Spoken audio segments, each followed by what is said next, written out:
Land is currently a broken economic system. Land is a natural asset, and land was here before any of us ever existed. No one created land, and nearly everyone depends on having access to land. We use land to live and work somewhere, to grow food, to exercise, and to simply enjoy some time in nature. Land is a scarce resource. We can't simply make more of it. Land needs to be allocated in a way that is going to be most beneficial for society. Currently, it is fairly common practice across the world that people can purchase and own land. Someone that owns a piece of land can benefit from using it themselves. Or they could benefit from rental income that comes from someone else that is willing to pay to use that land. The value of the land is determined by its desirability as a place to live, work, farm, or anything else that it could be used for. Let's jump into a simple diagram. This diagram shows a 3x3 grid with a total of 9 plots of land. Let's imagine this area is moderately close to other villages and towns in the nearby area. The land is currently completely undeveloped. Nothing has been built on this land at the moment. No households, communities, or facilities. The most compelling use case for this land at the moment might be for farmers who may want to use this land to grow crops, which they could then transport to other communities. Other members of the population may be a bit more hesitant to live here, and that's simply due to the lack of households, other people nearby, and basic facilities. So the value of these 9 land plots could be quite a bit lower than in other places, such as in the middle of a town or village that might already have desirable things like households, communities, and facilities. Okay, now let's imagine that some investment and development has happened across this area of land. The government has invested in the development of a local park and a train station. Some organizations invested in the development of a supermarket and a gym. And some individual investors developed 4 households for their families. Each plot of land is named by letters A to J. The land for the local park and train station, plots A to B, are publicly owned. The remaining land, plots C to J, are owned privately. So, with all of this recent development, what has happened to the value of the land? Well, most likely it's gone up. Most people can now easily live in this area. It's now got more facilities and households nearby. It's become easier to travel to other places, and people can now go to a gym, get their groceries, and go for a run or a walk in the local park. These investments provide valuable utility to that local area, and this can make it more desirable to come and live or work in this area. The value of the land is based on how desirable the land is. Increases in the value of the land are due to the collective contributions from the community. Public assets, businesses, and households are all example contributions that help to increase the value of the land.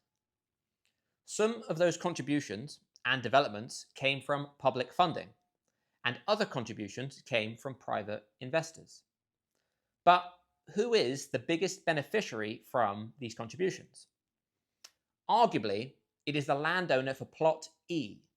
This landowner has built nothing yet they have benefited from everyone else's contributions that have increased the value of their land.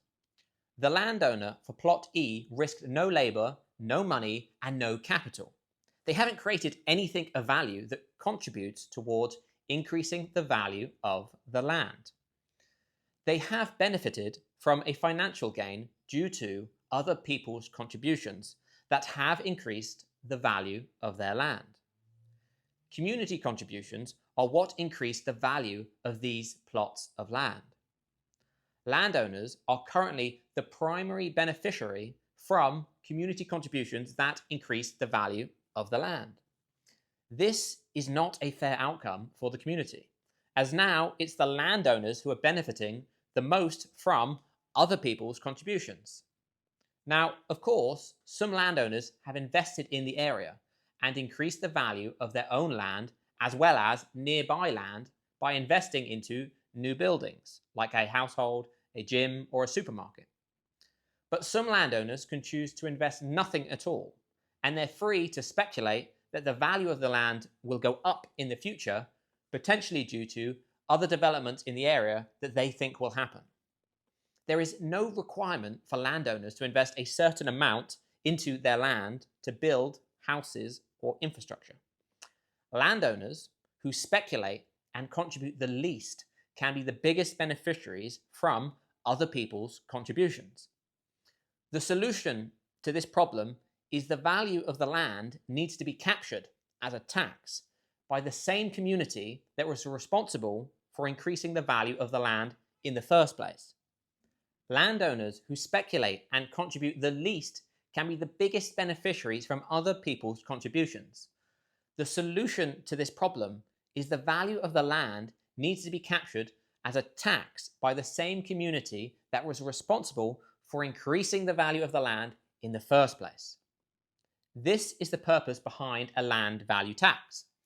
A land value tax would capture the income that landowners are currently receiving. This would prevent landowners from being the main beneficiary from community contributions. The community would now become the main beneficiary from any increases in the value of the land. Land rental income would now be collected as a tax, and that could then be used by the community for its own benefit. A land value tax is also effective for incentivizing people to use land productively. The more land you use, the higher the tax bill. The tax also gives communities an income that can be used for things like funding a local government, public services, or building local infrastructure. But what about unearned income? How does land cause unearned income? Let's break it down. The landowner receives rental income from people that pay them to use their land. The landowner doesn't need to do anything to the land, and they also don't need to provide their labor, nor do they need to provide a service. They also don't need to take any risk as the land isn't going anywhere. And finally, they also don't need to invest anything else. Once someone owns a piece of land, they can receive income without the need to provide any ongoing productive contribution. So, land rental income is unearned income as it is earned passively without the need to contribute anything else. And this unearned income can result in growing levels of ownership inequality. Landowners can keep using the income they receive to purchase more land. More land means more unearned income, which means they can purchase even more land in the future.